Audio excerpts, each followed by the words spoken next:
शाम का वक्त था। सूरज डूब रहा था और फिजा में हल्की ठंडक फैल चुकी थी। पुराने मोहल्ले की एक तंग गली में एक छोटा सा घर था, जिसकी दीवारें कच्ची थीं और दरवाजा जर्जर हालत में था। इसी घर में रहती थी एक बूढ़ी अंधी माँ, जिसका नाम आसिमा बीबी था। उनकी उम्र करीब 70 साल थी और उनकी आंखों की रोशनी बचपन में ही चली गई थी। उनका एक ही बेटा था, राशिद, जो मजदूरी करके गुजारा करता था। राशिद बचपन से ही मेहनती और माँ का ख्याल रखने वाला था, मगर गरीबी ने उसकी जिंदगी को मुश्किल बना दिया था। उसके पास न अच्छा रोजगार था और न ही जिंदगी में कोई खास सहूलत। मगर उसकी माँ की एक ही तमन्ना थी। वो चाहती थी कि उनका बेटा ईमानदारी के साथ जिंदगी गुजारे और अल्लाह पर भरोसा रखे। रमजान का महीना शुरू हो चुका था। रोजेदारों के घर इफ्तारी का शोर था, मगर आसिमा बीबी के घर में सन्नाटा पसरा हुआ था। राशिद दिन भर मजदूरी करके लौटा तो उसके हाथ में सिर्फ 2 सूखी रोटियां और थोड़ी सी प्याज थी। राशिद ने मां को सहारा देकर बैठाया और उनके सामने रोटियां रख दीं। बेटा, तूने कुछ खाया नहीं? आसिमा बीबी ने बेटे की थकी हुई आवाज सुनकर पूछा। अम्मी, मैं रोजा खोल चुका हूं, आप खाइए। राशिद ने झूठ कहा ताकि मां को भूखा रहना न पड़े। आसिमा बीबी को अंदाजा हो चुका था कि उसका बेटा भूखा है। उन्होंने अपने हिस्से की आधी रोटी उसके सामने रखते हुए कहा, बेटा, तू भी खा ले। भूख में इबादत का सही हक अदा नहीं होता। राशिद ने मां की बात मान ली और दोनों ने इफ्तारी की। मगर उस दिन राशिद के दिल में भारी बोझ था। वह सोच रहा था कि गरीबी कब तक उसकी जिंदगी का हिस्सा बनी रहेगी। रात को सोने से पहले आसिमा बीबी ने अल्लाह के आगे हाथ उठाकर दुआ की। या अल्लाह, मेरे बेटे की मेहनत कबूल फरमा और उस पर अपनी रहमत बरसा दे। हमें ऐसी दौलत दे दे जिससे न हमारा ईमान डगमगाए और न ही किसी का हक मारा जाए। आसिमा बीबी की दुआ में एक ऐसी तासीर थी कि आसमान पर मौजूद फरिश्ते भी उस आवाज को सुनकर आमीन कह रहे थे। मगर राशिद को इस दुआ का असर देखने के लिए कुछ और इम्तिहानों से गुजरना बाकी था। रात गहरी हो चुकी थी। चांदनी हल्का हल्का उजाला बिखेर रही थी, लेकिन राशिद के दिल और दिमाग में अंधेरा ही अंधेरा था। उसकी आंखों में नींद न थी, बस आने वाले कल की फिक्र थी। कब तक यूं ही 2 रोटियों के लिए मां और खुद को तरसाऊंगा? उसने गहरी सांस लेते हुए सोचा। अगले दिन सुबह सुबह राशिद फिर से काम की तलाश में निकल पड़ा। वो पूरे दिन इधर उधर भटकता रहा, मगर कहीं कोई काम न मिला। शाम का वक्त हो चला था और उसके पास इफ्तारी के लिए कुछ भी न था। थका हारा राशिद अपने घर लौट रहा था कि तभी उसकी नजर एक बड़ी हवेली पर पड़ी। वहां के दरवाजे पर एक अमीर आदमी खड़ा था, जिसका नाम रईस मिर्जा था। मिर्जा साहब इलाके के रईस थे और लोग उनकी दौलत के चर्चे किया करते थे। ऐ लड़के, मिर्जा साहब ने आवाज दी। राशिद ने रुककर सलाम किया। काम की तलाश में घूम रहा है? मिर्जा साहब ने पूछा। राशिद ने सिर झुकाकर हामी भरी। तो सुन, मेरा एक काम है। अगर ये काम कर देगा तो मैं तुझे 5,000 रुपये दूंगा। राशिद के चेहरे पर आश्चर्य का भाव आ गया। 5,000 रुपये? इतनी बड़ी रकम? आखिर ऐसा कौन सा काम है? देख, मेरे गोदाम में कुछ पुरानी चीजें रखी हैं, जिन्हें बिना किसी को बताए एक दूसरी जगह पहुंचाना है। तुझे बस ये बक्से सही सलामत वहां पहुंचा देने हैं। मिर्जा साहब की आंखों में चालाकी झलक रही थी। राशिद को समझ आ चुका था कि मामला कुछ ठीक नहीं है। उसने हिम्मत करके पूछा, हुजूर, इनमें क्या रखा है? मिर्जा साहब थोड़ा गुस्से में बोले, तुझे सिर्फ काम करना है, सवाल पूछने की जरूरत नहीं। राशिद की आंखों के सामने उसकी मां का चेहरा घूम गया। उन्हें हमेशा कहते सुना था, बेटा, हराम का एक कौर भी हलाल की 1000 दौलत पर भारी पड़ता है। उसका दिल किसी तरह इस काम को करने पर राजी नहीं हो रहा था, मगर 5,000 रुपये बहुत बड़ी रकम थी। राशिद ने कहा, मुझे कुछ सोचने दीजिए। सोचने की जरूरत नहीं। अगर मना किया तो फिर इस गली में तुझे काम मिलना मुश्किल हो जाएगा। मिर्जा साहब ने धमकी दी और अंदर चले गए। राशिद उलझन में था। एक तरफ उसकी भूखी मां और इफ्तारी का इंतजाम था, तो दूसरी तरफ हराम कमाई। और फिर आखिरकार राशिद ने फैसला किया कि वह यह हराम की कमाई का काम नहीं करेगा, और फिर वह निराश होकर अपने घर की तरफ लौट आया। घर पहुंचकर उसने मां को इफ्तारी के लिए कुछ न मिलने की बात बताई, मगर आसिमा बीबी के चेहरे पर शिकन तक न आई। उन्होंने मुस्कुराकर कहा, बेटा, फिक्र मत कर, रोजा तो अल्लाह की रहमत है, भूखे पेट भी उसकी इबादत का मजा है। सब्र करो, अल्लाह जरूर रास्ता निकालेगा। राशिद की आंखों में आंसू आ गए। उसने अपने मन में ठान लिया कि चाहे जितनी भी मुश्किलें आईं, वह हराम का एक निवाला भी अपने घर नहीं लाएगा। राशिद की मां ने फिर से हाथ उठाकर अल्लाह से दुआ की, या अल्लाह, मेरे बेटे को हलाल का रास्ता दिखा, उसके सब्र का इम्तिहान आसान कर दे। इधर राशिद ने खुदा पर भरोसा करके मिर्जा साहब का काम ठुकरा दिया। उस रात राशिद को भूखे पेट ही सोना पड़ा। मगर अगले ही दिन अल्लाह का करिश्मा होने वाला था। सुबह का उजाला धीरे धीरे फैल रहा था। मस्जिद से आती अजान की आवाज ने माहौल को नूरानी बना दिया था। राशिद की आंखें खुलीं, मगर भूख के मारे उसका सिर चकरा रहा था। पिछले दिन उसने न तो इफ्तारी ठीक से की थी और न ही सहरी खाई थी, लेकिन उसकी मां की वो बात याद थी, बेटा, रोजा सिर्फ भूख प्यास सहने का नाम नहीं, बल्कि सब्र और अल्लाह पर भरोसे का इम्तिहान है। राशिद ने अल्लाह का नाम लिया और काम की तलाश में निकल पड़ा। उस दिन कड़ी धूप थी, माथे से पसीना बह रहा था, मगर उसके कदम रुके नहीं। राशिद हर दुकान, हर मकान, हर गली में पूछता रहा, मगर कहीं भी उसे काम नहीं मिला। थक हार कर वह एक पुरानी सी इमारत के बाहर बैठ गया। तभी उसकी नजर पास पड़ी एक छोटी सी गठरी पर पड़ी। गठरी पर धूल जमी थी और ऐसा लग रहा था जैसे किसी ने जल्दबाजी में उसे गिरा दिया हो। राशिद ने वह गठरी उठाई और उसे खोलते ही उसकी आंखें फटी रह गईं। उसमें सोने चांदी के सिक्के, गहने और कुछ कीमती पत्थर थे। इतनी दौलत देखकर उसकी सांसें तेज हो गईं। या अल्लाह, इतनी दौलत! अगर मैं इसे ले लूं तो मां की सारी परेशानियां खत्म हो जाएंगी। मगर उसी वक्त उसकी मां की आवाज उसके कानों में गूंजने लगी, बेटा, हलाल ही असली कमाई है, हराम की दौलत में कभी बरकत नहीं होती। राशिद की आंखों में आंसू आ गए। उसने गठरी को मजबूती से पकड़ा और सोचने लगा, अगर ये किसी गरीब की दौलत है तो उसका क्या हाल होगा। थोड़ी देर बाद एक परेशान हाल बुजुर्ग वहां से गुजर रहे थे। उनके माथे पर शिकन थी, जैसे उनकी कोई अनमोल चीज खो गई हो। राशिद ने हिम्मत कर उनसे पूछा, चचा जान, क्या आप कुछ ढूंढ रहे हैं? बुजुर्ग की आंखों में उम्मीद जागी। हाँ बेटा, मेरी एक गठरी गिर गई है, जिसमें मेरी पूरी जमा पूंजी थी। अगर वो खो गई तो मेरा घर उजड़ जाएगा। राशिद के दिल को जैसे ठंडक मिल गई। उसने दौड़कर वह गठरी उठाई और कहा, ये रही आपकी गठरी, चचा जान, अल्लाह का शुक्र है कि मुझे ये मिल गई। वो बुजुर्ग राशिद को गले लगाकर फूट फूट कर रो पड़े। बेटा, तूने आज मेरी जिंदगी बचा ली।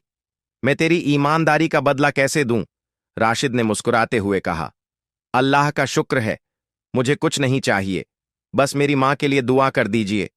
बुजुर्ग ने हाथ उठाकर दुआ की, या अल्लाह, इस लड़के पर अपनी रहमत बरसा, इसे कभी भूखा प्यासा मत रखना, इसे दोनों जहान की खुशियां नसीब कर। राशिद उन्हें सलाम करके घर चला गया। शाम को जब राशिद घर लौटा तो उसके हाथ में बस 2 सूखी रोटियां थीं, मगर उसकी मां के चेहरे पर इत्मीनान और सुकून था। बेटा, तेरा चेहरा बता रहा है कि आज तूने कोई बहुत बड़ा नेक काम किया है। राशिद की आंखों में आंसू आ गए। हाँ अम्मी, आज मैंने अल्लाह के लिए अपनी ईमानदारी साबित कर दी। उस रात जब आसीमा बीबी ने रोजा खोलने के बाद दुआ के लिए हाथ उठाए तो आसमान के फरिश्ते फिर आमीन कहने लगे। मगर अल्लाह की रहमत का करिश्मा अभी बाकी था। राशिद की ईमानदारी के बाद जिंदगी फिर उसी पुराने ढर्रे पर चल रही थी। हर रोज वही मेहनत, वही संघर्ष और वही भूख, लेकिन उसकी मां के चेहरे पर कभी शिकन ना आती थी। रमजान का आखिरी अशरा चल रहा था। मस्जिदों में तिलावत की गूंज थी, हर तरफ इबादत का माहौल था। राशिद रोज की तरह सुबह काम की तलाश में निकला, मगर उस दिन उसकी हालत कुछ ज्यादा ही खराब थी। कमजोरी के मारे उसके पैरों में ताकत न थी। चलते चलते वह एक बड़ी दुकान के पास पहुंचा। दुकान के मालिक को उसने देखा। वह वही बुजुर्ग थे जिनकी गठरी उसने लौटाई थी। बुजुर्ग ने राशिद को देखते ही पहचान लिया और उसकी तरफ दौड़ते हुए, आए बेटा, अल्लाह का शुक्र है तू मिल गया। क्या हुआ चचा जान? राशिद ने हैरानी से पूछा। बेटा, तेरी ईमानदारी ने मुझे बहुत कुछ सिखा दिया है। जब तूने मेरी गठरी लौटाई थी, उसी दिन मैंने अल्लाह से वादा किया था कि मैं अपनी दौलत का कुछ हिस्सा किसी नेक इंसान को दूंगा, ताकि वो हलाल कमाई के साथ अपनी जिंदगी संवार सके। और मेरे बेटे, वो नेक इंसान तू ही है। राशिद की आंखें खुली की खुली रह गईं। नहीं चचा जान, मैं ये सब नहीं ले सकता। मैंने तो सिर्फ अपना फर्ज अदा किया था। बुजुर्ग ने उसकी बात काटते हुए कहा, बेटा, ये मेरी जिद नहीं, ये तेरे सब्र का इनाम है। अल्लाह तुझे आजमाना चाहता था और तू इस इम्तिहान में कामयाब हो गया। बुजुर्ग ने राशिद को अपनी दुकान में नौकरी दे दी और साथ ही एक मोटी रकम भी बतौर इनाम दी। उस शाम जब राशिद घर पहुंचा तो उसके हाथ में नए कपड़े, अच्छे खाने का सामान और मिठाइयां थीं। उसकी मां के लिए इतर, सुरमा और फल भी थे। राशिद ने अपनी मां के हाथों को चूमते हुए कहा, अम्मी, आपकी दुआ ने मेरा नसीब बदल दिया। आसीमा बीबी की आंखों में आंसू आ गए। उन्होंने कांपते हाथों से राशिद के सिर पर हाथ फेरा और दुआ दी, या अल्लाह, मेरी संतान को हमेशा इसी तरह ईमानदारी और हलाल कमाई पर कायम रखना। उस रात जब राशिद और उसकी मां ने इफ्तार किया तो पहली बार उनके घर में तरह तरह के पकवान थे, मगर आसीमा बीबी ने सबसे पहले एक टुकड़ा रोटी उठाई, उसे चूमा और आसमान की तरफ देखकर कहा, या अल्लाह, इस रोटी में बरकत देना और इसे हलाल रखना। अल्लाह की रहमत का करिश्मा उस घर पर बरस चुका था, मगर आगे अल्लाह उनके लिए और भी बड़ी नेमत का इंतजाम कर चुका था। रमजान की 27वीं रात थी, वही रात जिसे लैलातुल कद्र कहा जाता है, जिस रात अल्लाह अपनी रहमतों के खजाने खोल देता है। मस्जिदों में इबादत करने वालों का हुजूम उमड़ा हुआ था। हर कोई अपने गुनाहों की माफी मांग रहा था, अल्लाह से अपने लिए भलाई और बरकत की दुआ कर रहा था। राशिद भी अपनी मां के साथ इबादत में मशगूल था। उसकी मां की आंखों से आंसू बह रहे थे और वो हर लफ्ज के साथ अपने बेटे के लिए दुआ कर रही थीं। या अल्लाह, मेरे बेटे के नसीब में भलाई लिख दे, उसके लिए इज्जत, बरकत और रहमत के दरवाजे खोल दे, उसकी तकलीफें दूर कर दें। या अल्लाह। रात के अंधेरे में जब मां दुआ कर रही थीं, उसी वक्त कुदरत का करिश्मा हो रहा था। देर रात दरवाजे पर दस्तक हुई। राशिद ने दरवाजा खोला तो सामने एक अजनबी खड़ा था। उसके कपड़े धूल धूसरित थे, चेहरा थका हुआ और आंखों में बेचैनी थी। क्या आप राशिद हैं? उस अजनबी ने पूछा। जी हां, मगर आप कौन? राशिद ने हैरानी से कहा। अजनबी ने जेब से एक कागज निकाला। वह एक सरकारी अधिकारी था जो कई महीनों से राशिद को तलाश कर रहा था। राशिद भाई, आपके वालिद के नाम से एक पुश्तैनी जमीन का दस्तावेज मिला है जो आपके नाम पर है। ये जमीन अब बहुत कीमती हो चुकी है और इसकी कीमत लाखों में है। राशिद को अपनी सुनाई बात पर यकीन ही नहीं हुआ। ये कैसे हो सकता है? अधिकारी ने आगे बताया कि उसके वालिद के नाम पर यह जमीन बरसों पहले दर्ज थी, मगर कुछ लोगों ने धोखाधड़ी करके उस पर कब्जा कर लिया था। कई साल की लड़ाई के बाद अब वो जमीन सरकार ने राशिद के नाम वापस कर दी थी। क्या यह सच है? राशिद की आवाज कांपने लगी। जी हां, और आपको अगले हफ्ते कोर्ट में आकर दस्तावेजों पर दस्तखत करने होंगे। राशिद की आंखों में आंसू आ गए। उसने दौड़कर अपनी मां को गले लगा लिया और फूट फूट कर रोते हुए कहा, अम्मी, आपकी दुआ ने मेरी किस्मत बदल दी। आसीमा बीबी के चेहरे पर सुकून था। उन्होंने कांपते हुए हाथों को आसमान की तरफ उठाया और कहा, या अल्लाह, तूने रोजे का इनाम ऐसा दिया कि मेरी औलाद को भूख प्यास की तकलीफों से बचा लिया। मेरी इस नेमत में हमेशा बरकत देना। उस रात राशिद की मां ने जो सुकून महसूस किया था, वह शायद जिंदगी में पहली बार था। रमजान की उस मुकद्दस रात में एक मां की सच्ची दुआ कबूल हो गई थी। राशिद के लिए यह खुशी का वक्त था। वह जो कल तक 2 वक्त की रोटी के लिए तरसता था, अब उसके नाम पर लाखों की पुश्तैनी जमीन थी। मगर यह खुशी उसके लिए सिर्फ एक नेमत ही नहीं, बल्कि एक बड़ी जिम्मेदारी और इम्तिहान का भी वक्त था। कुछ दिनों बाद राशिद अपनी मां के साथ कोर्ट पहुंचा। अदालत ने जमीन के कागजात की जांच करके राशिद के नाम पर वो जमीन वापस कर दी। राशिद का चेहरा खुशी से चमक उठा। अगले ही दिन उस जमीन को खरीदने के लिए कई अमीर लोग उसके पास पहुंचने लगे। एक बड़ा व्यापारी, जिसका नाम अजीम मिर्जा था, राशिद के पास आया और कहा, देखो राशिद, ये जमीन बहुत कीमती है। अगर तुम चाहो तो मैं तुम्हें 20 लाख रुपए कैश दे सकता हूं। राशिद की आंखें हैरान रह गईं। 20 लाख रुपए उसकी सोच से कहीं ज्यादा थे। उसने कहा, मुझे सोचने का वक्त चाहिए। जब राशिद ने अपनी मां को यह बात बताई तो मां की आंखें गंभीर हो गईं। बेटा, दौलत बुरी चीज नहीं है, मगर ये इंसान का ईमान परखने का सबसे बड़ा इम्तिहान भी होती है। याद रखना, हलाल कमाई ही असली दौलत होती है। राशिद को मां की बात याद आ गई और उसने फैसला कर लिया कि वह जल्दीबाजी में कोई कदम नहीं उठाएगा।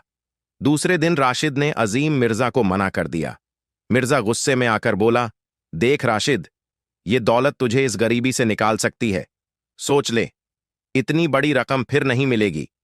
मगर राशिद ने अपनी मां की सीख याद करते हुए बड़ी हिम्मत से जवाब दिया, मैं अपनी जमीन को सिर्फ किसी नेक इंसान के हाथ ही बेचूंगा जो इसे अच्छे काम में लगाए। मिर्जा गुस्से में चला गया। मगर इसके बाद राशिद को हर तरफ से लालच, धमकी और प्रलोभन का सामना करना पड़ा। कई लोगों ने उसे लालच दिया, किसी ने डराया धमकाया, मगर राशिद हर बार अपनी मां की बात याद करता। हराम का एक निवाला भी हलाल की 1000 दौलत पर भारी पड़ता है। आखिरकार एक नेक दिल व्यापारी जिसका नाम खालिद अहमद था, राशिद के पास आया। बेटा, मैं जानता हूं कि यह जमीन बहुत कीमती है। अगर तुम इसे मुझे बेच दो तो मैं इस पर एक स्कूल और एक मस्जिद बनवाऊंगा ताकि गरीब बच्चों को मुफ्त तालीम मिल सके। यह सुनकर राशिद की आंखों में खुशी के आंसू छलक आए। उसने फौरन उस जमीन को खालिद अहमद को बेच दिया और बड़ी रकम लेकर घर लौट आया। जब उसने अपनी मां को यह खबर दी तो आसीमा बीबी की आंखों में सुकून और खुशी के आंसू थे। उन्होंने दुआ के लिए हाथ उठाए और कहा, या अल्लाह, मेरी औलाद को इसी तरह नेक रास्ते पर चलाए रखना और उसकी दौलत में बरकत देना। उस रात जब राशिद रोजा खोलने बैठा तो उसके सामने तरह तरह के पकवान थे, मगर उसने सबसे पहले वही सूखी रोटी का टुकड़ा उठाया जो उसकी मां ने अल्लाह का शुक्र अदा करते हुए रखा था। राशिद ने रोते हुए अपनी मां के हाथों को चूमा और कहा, अम्मी, ये सब आपकी दुआओं का करिश्मा है। मगर राशिद की इस दौलत पर बुरी नजरें पड़ चुकी थीं। अजीम मिर्जा और उसके गुर्गे अब राशिद के खिलाफ साजिशें रचने लगे थे। राशिद की ईमानदारी और मां की दुआ ने उसकी जिंदगी को बदल दिया था। अब उसके पास अच्छी रकम थी जिससे उसने अपने घर की मरम्मत करवा ली। राशिद ने अपनी मां के लिए एक आरामदायक बिस्तर, नए कपड़े और खाने पीने की अच्छी चीजें खरीदीं। लेकिन इस दौलत के आने के बाद उसकी जिंदगी में एक नया इम्तिहान शुरू होने वाला था। अजीम मिर्जा, जिसे राशिद ने जमीन बेचने से मना कर दिया था, अंदर ही अंदर जल रहा था। वह राशिद की तरक्की देख नहीं पा रहा था। उसकी लालची फितरत उसे चैन से बैठने नहीं दे रही थी। इस लड़के ने मेरी नाक कटवा दी, मैं इसे बर्बाद करके ही दम लूंगा, मिर्जा ने अपने खास आदमी कासिम से कहा। कासिम ने गहरी आवाज में कहा, हुजूर, एक रास्ता है। अगर हम इसकी मां पर हमला कर दें या राशिद के खिलाफ झूठे इल्जाम लगा दें तो इसे बर्बाद करना आसान हो जाएगा। मिर्जा ने उसकी बात मान ली। अगले दिन राशिद घर से बाहर गया हुआ था। कासिम और उसके लोग उसके घर के पास पहुंचे। उन्होंने घर की दीवार पर झूठे कागजात चिपका दिए जिन पर लिखा था कि राशिद एक जालसाज है और उसने जमीन के कागजात में धोखाधड़ी की है। फिर उन्होंने आसपास के लोगों में अफवाह फैला दी कि राशिद ने हराम की कमाई से दौलत कमाई है। जब राशिद घर लौटा तो उसकी मां परेशान बैठी थीं। घर के बाहर भीड़ इकट्ठा थी और लोग उसे शक की नजरों से देख रहे थे। राशिद, ये क्या हो रहा है? आसीमा बीबी ने बेचैनी से पूछा। राशिद कुछ समझ पाता उससे पहले कासिम वहां आ पहुंचा। देखो राशिद, अब तेरा सच सबके सामने आ चुका है। तेरा नाम बर्बाद हो चुका है। अगर तुझे ये जिल्लत से बचना है तो मेरी बात मान ले। मिर्जा साहब को 10 लाख रुपए दे दें, वरना ये अफवाहें और बढ़ेंगी। राशिद के लिए ये वक्त बहुत मुश्किल था। उसकी मेहनत और ईमानदारी पर इल्जाम लग चुका था। मां की तबीयत भी बिगड़ गई थी। राशिद रात को रोते हुए अपनी मां के सिरहाने बैठा और बोला, अम्मी, मैंने हमेशा हलाल कमाई पर यकीन रखा है, मगर फिर भी मेरे साथ ऐसा क्यों हुआ? आसीमा बीबी ने उसके आंसू पोंछते हुए कहा, बेटा, सब्र कर। अल्लाह अपने नेक बंदों को आजमाता है, लेकिन वो उन्हें कभी अकेला नहीं छोड़ता।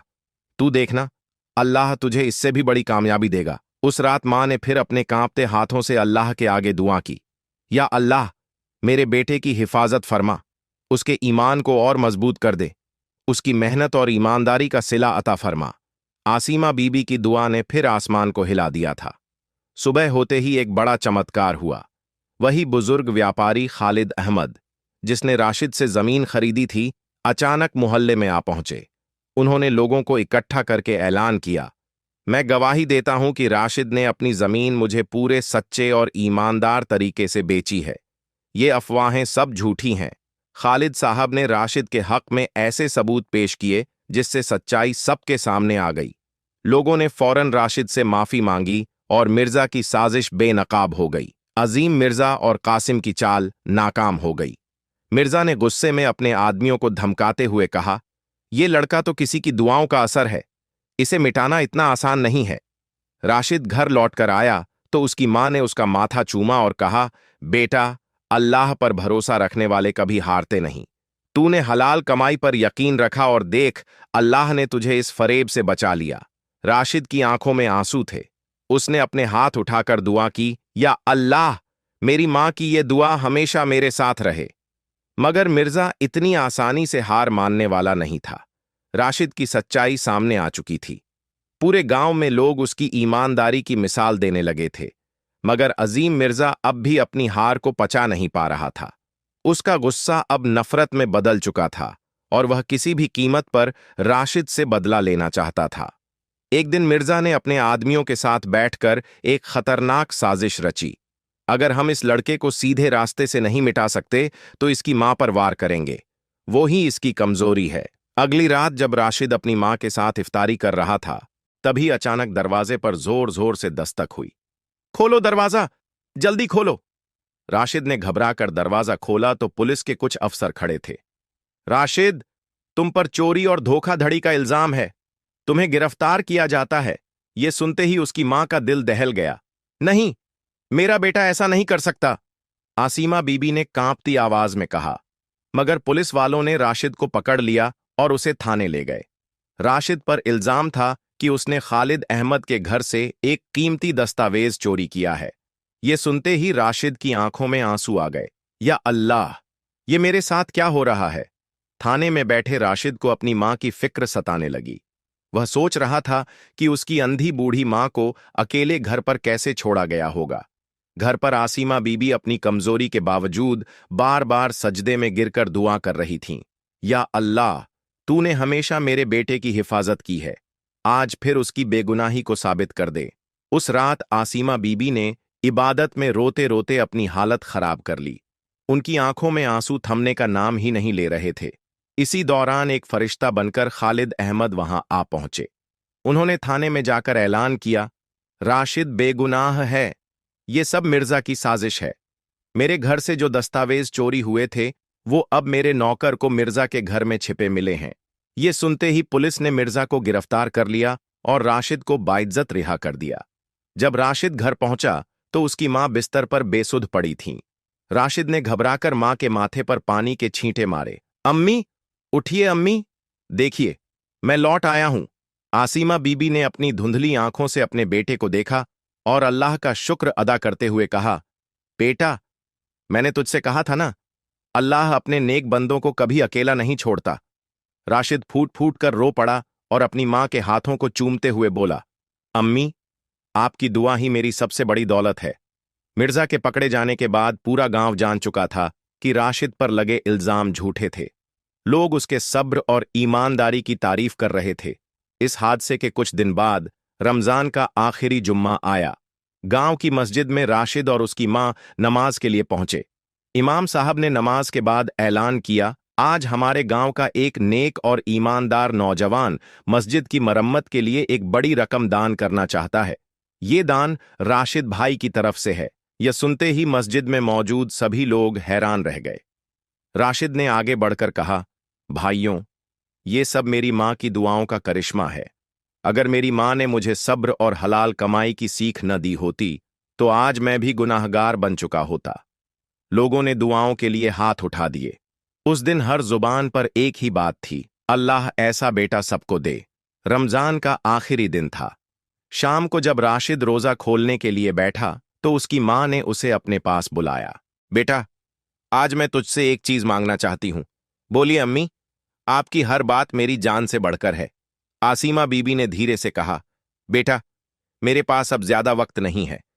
जब मैं चली जाऊं तो मेरी कब्र पर आकर दुआ करना और हमेशा अपनी ईमानदारी पर कायम रहना। यह सुनकर राशिद की आंखें भर आईं। अम्मी, ऐसा मत कहिए। अल्लाह आपको लंबी उम्र दे। आसिमा बीबी ने मुस्कुराकर कहा, बेटा, मेरी सबसे बड़ी खुशी यह है कि अल्लाह ने मेरी दुआ कबूल कर ली और मुझे अपने बेटे की ईमानदारी का इनाम दिखा दिया। इसी शाम जब रोजा खोलने का वक्त हुआ तो राशिद ने अपनी मां के हाथ से पहला निवाला खिलाना चाहा, मगर जैसे ही उसने मां का हाथ पकड़ना चाहा, उसकी मां की आंखें हमेशा के लिए बंद हो चुकी थीं।